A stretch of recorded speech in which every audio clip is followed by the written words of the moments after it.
Сәлеметсіздер ме? Біздің сабағымызға қош келдіңіздер.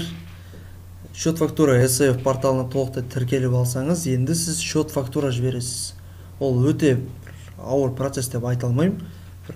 Ары кетсе 3 рет жібергеннен кейін ол автомат түрде есіңізде қалатын болады.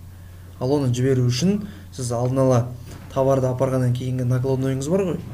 Сол накладнойыңызды дайындап алыңыз, қасыңызға қойып, одан бөлек Госзакуп порталына кіріп, өзіңіз счет фактура жіберетін договордың ішіне кіріп қойыңыз. Рабочий кабинет, мои договоры. Мен мысалға мына жерде 96.600-дік счет фактураны жіберемін.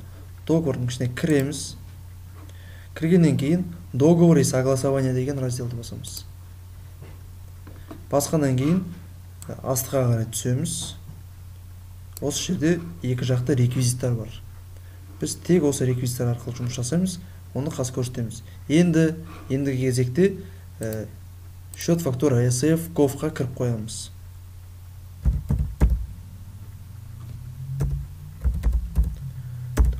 .kz.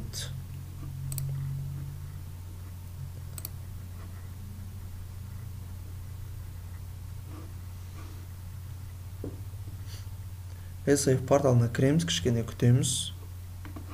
Войти в систему басамыз, егерде естеріңізде болған болса, аутпен кіретін боламыз. Енді өзім эдспімді қайдан табам деген сұрақ туындап жатса, рабочий стол, эдспімға кірдіңіз, аутты таңдайсыз, открыть. Эдспімнің паролін жазасыз.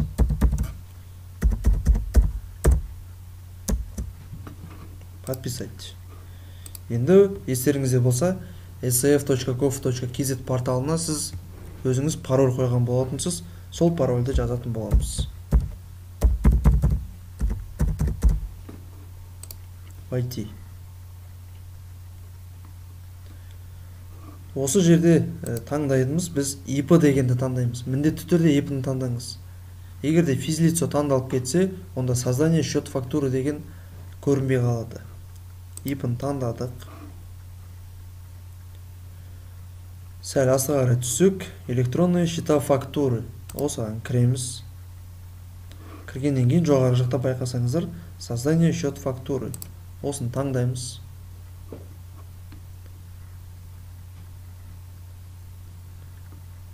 Кішкене күтеміз.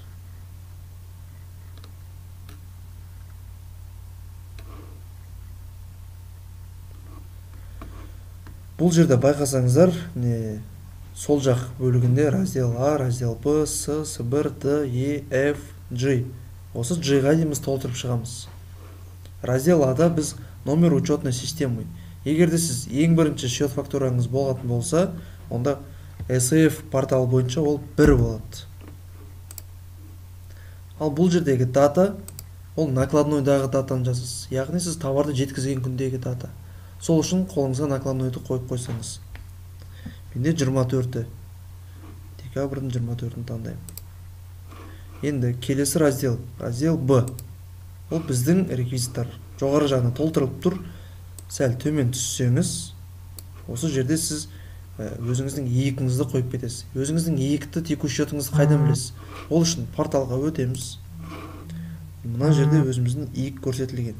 Соңғы 10.31-ін аяқталады. Иекті бассаңыз көрсетіліп тұр. 10.31. КБ. Егерде сізде IP болса, КБ 19 болады. Ал егер ТО болса, 17-ні таңдайсыз. 19 таңдадық. Енді келесі раздел С. Ол получательдің данныйлары. Порталға кіреміз. Осы жерден заказчиктің бейнін аламыз. Копировать етіп аламыз.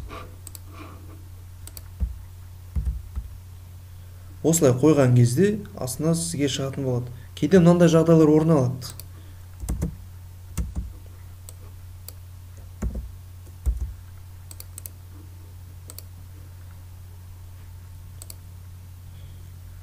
Кейде бір орын алда жылжып кетеді. Сол кезде астына сізге қандай организация екені подсказка шықпай қалады. Сол үшін мысалы 0 деп тұрса, 0-дің алдына қоясыз да өшіретін кнопканы басып артқа жылжытасыз. Барлығы дұрыс таңдалды. Енді бұл жерде қараймыз. Коммунальное государственное предприятие.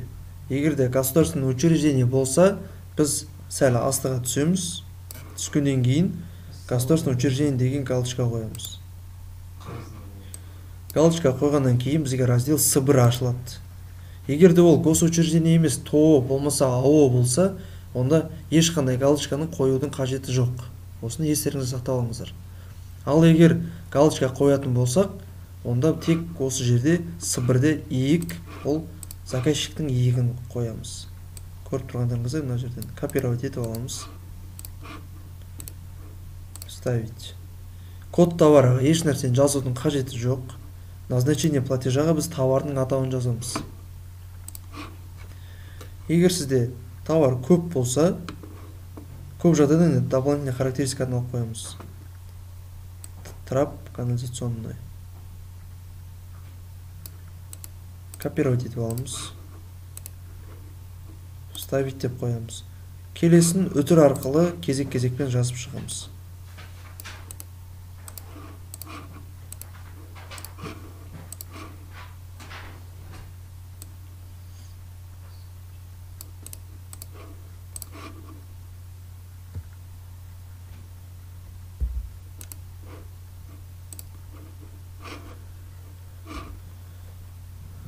Соңғысы қалды.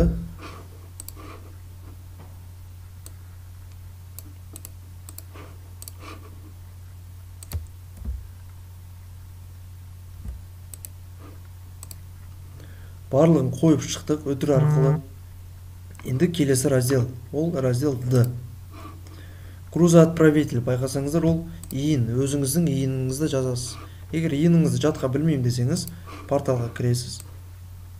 Реквизит деген жерде сіздің иініңіз барлығы көрсетілген.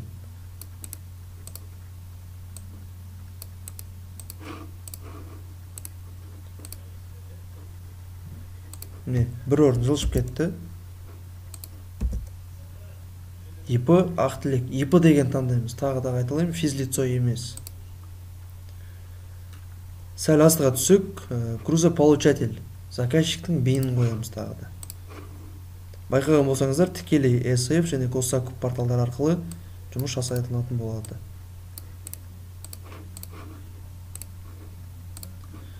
Вставить. Таңдаймыз. Келесі раздел, ол раздел Е. Бұл жерге не толтырылады? Бұл жерге тек қана 27-де 3 және де 27-де 4-ші пункттар ғана толтырылады. 27-де 3-ке номер договора. Порталға кірген кезде жоғарғы жағында номер договора болады. Осыны номермен бірге копировать етіп алыңыз. Қасындағы датаны есіңізге сақтап алыңыз.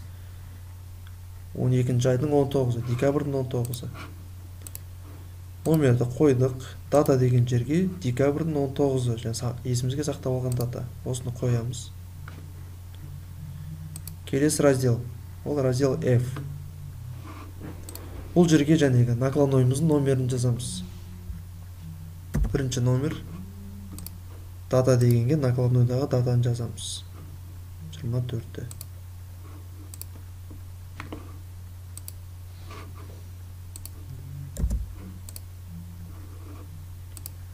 Келесі раздел, ол раздел G. Товардың атауы толық характеристикасы. Бұл жерде біз признак происхождения товара, работа, услуг. Егер де товар болатын жағдай болса, 5-ті таңдаймыз. Осы жерде товардың атауын қоямыз. Және порталға кіреміз. Кезек-кезек толтырып шығамыз. Орысшасын. Трап канализационный. Копировать. Вставить деп қоямыз. Единица измерения. Оны тоже порталға кіреміз де қарап аламыз. Штука. Копировать етіп қойылмайды бұл жерге. Сол себепті не выбраны таңдаймыз. Осы жерге тілін ауыстырамыз орысшаға. Бірінші әріпін үлкен әріппен жазып, штука деп жазсақ, осылай шығады. Таңдаймыз. Неше штука? Оны қараймыз порталға кіріп, 6. 6 деп жазамыз. Бір штука қанша теңге берген? 7900. Яғни 7900 жазамыз. Enterді бассақ, ол общий есептеп шығарып береді. Енді басқа товарды қайдан қоссам болады, қалай қоссам болады деген сұрақ туындайды. Және де көбісінде мынандай сұрақта туындайды. Менде 4 товар бір организациядан, мен сонда 4 счет фактура жіберем ба деп сұрайды. Жоқ, егер де бір организацияда барлық товарлар бірге жазылып тұрса, яғни мына госсовоктағыдай 4-еу бірге жазылып тұрса, онда тек қана бір счет фактура жіберіледі. Ол үшін мына астыңғы жағында байқасаңыздар, былай қозғайтын батырма бар. Осы арқылы қозғап плюсті басамыз. Көріп тұрғандарыңызда екінші товарға толтыратын жол ашылды. Товар ғой, 5-ті қоямыз. Атауын жазамыз.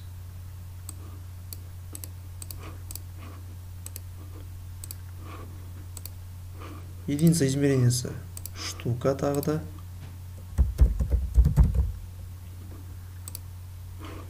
Неше штук? 30. Бір штугы 230 теңге. Enterді басамыз, өзі есептеп шығады. Келесі тағы да плюсті басамыз. 5-ті таңдаймыз. Атауын қоямыз. Көп жағдайда осы дополнительный характеристикадан аламыз атауын. Бұл да штука.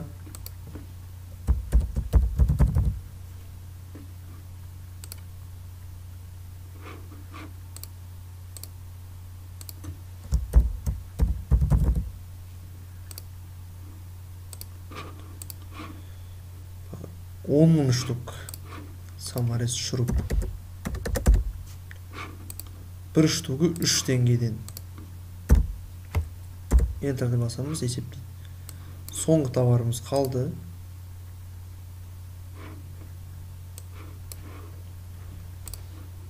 Бесті таңдаймыз.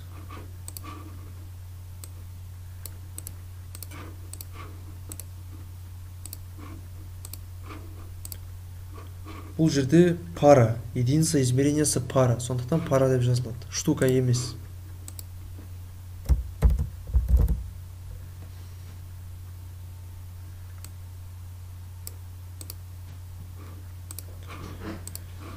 Бұл жерде 300 пара.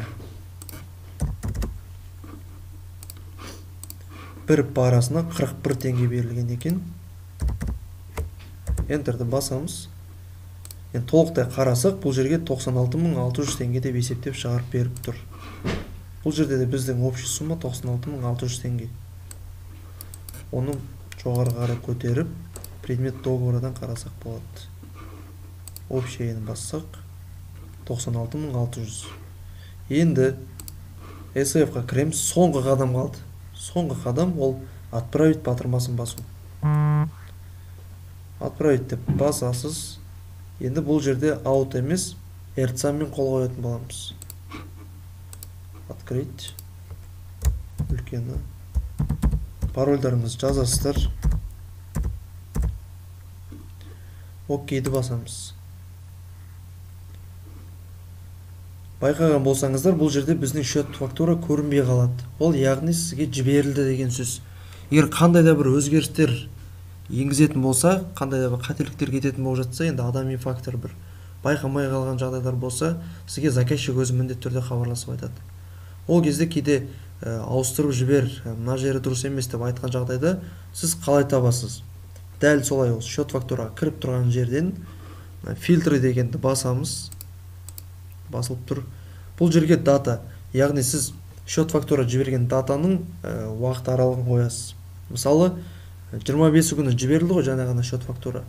Сол себепті декабрьдің где-то 18 мен 25 аралығын қоям.